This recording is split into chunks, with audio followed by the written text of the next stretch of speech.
sa Marikina River Park, no? Pinag-aagawan to tuwing malakas yung ulan, no? Kitang-kita nyo naman, dami ng tao, dahil pang dumarating, no? Ayan, no? Ayan. Punta sila doon, titignan nila kung may mga cottage pa makukuha, no? Ayan, ang dami sa likod ng mga nakapila na. Ayan, no? Ayan, dantay sila. Ayan, no? Dami dumaan. Ayan, no? Oh. Ayan, no? Oh. Gantay sila ng cottage, no? So, 16 na yung taas ng tubig, no? 16 meters na. Ibig sabihin, magsa-second alarm na. Bali, medyo crucial na. Ibig sabihin, marami na yung tao. Tumataas na yung tubig. Yung mga nauna, palilikasin na. Tapos, yung mga bagong dating, yun naman ang pagbibigyan, no? Para makapaligo rito sa pinag-aagawan na to. Ayan, no? Ayan, pinag-aagawan talaga. Ito yung malakas ang ulan. Pag hindi pa tumigil yung ulan, malamang yan lahat. Wala na rito. So tara guys, igutin natin to guys. Interviewin natin yung mga maliligo, yung mga nag-aantay ng cottage. Tara, igutin natin to. Yan guys, oh, dami oh. Daming customer, yan oh. Mga nag-aantay po sila ng cottage, no. Titignan nila kung may makukuha pa silang slot. Ayan oh. Tara guys, igutin natin to guys. Papakita ko sa inyo yung buong pool na to. Blockbuster to guys, tuwing umuulan. Haba ng pila nila oh. Grabe yun.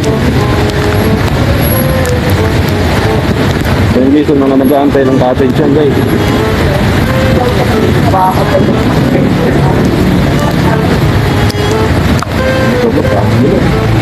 Ayun, dalawa mag-swimming oh. Ayun, swimming na sila oh. Palala.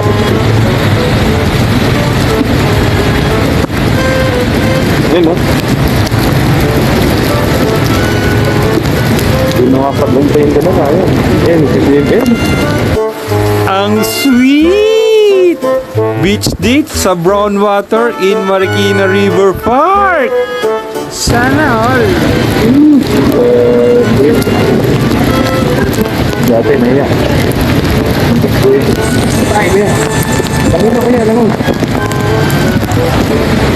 Kuya, alis na. Nanong cottage, boss? Alis dyan.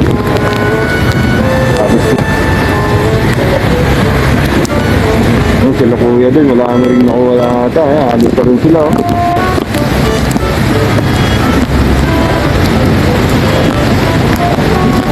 Ayun, kaya nag-ano pa rin. Nabalita na niya, pinag-aagaw ang swimming pool dito sa Marikina pag umuulan.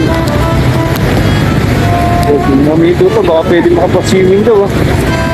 Madali sila. Boss, swimming kayo? Ay, kala ko mag-swimming kayo. Maliw ka yata eh. So dito na lang muna guys yung vlog natin for today guys. Peace out, biyahe na tayo. Pagalitan tayo ng misis, wala tayong kita. Nandito tayo sa ilog. Marites lang.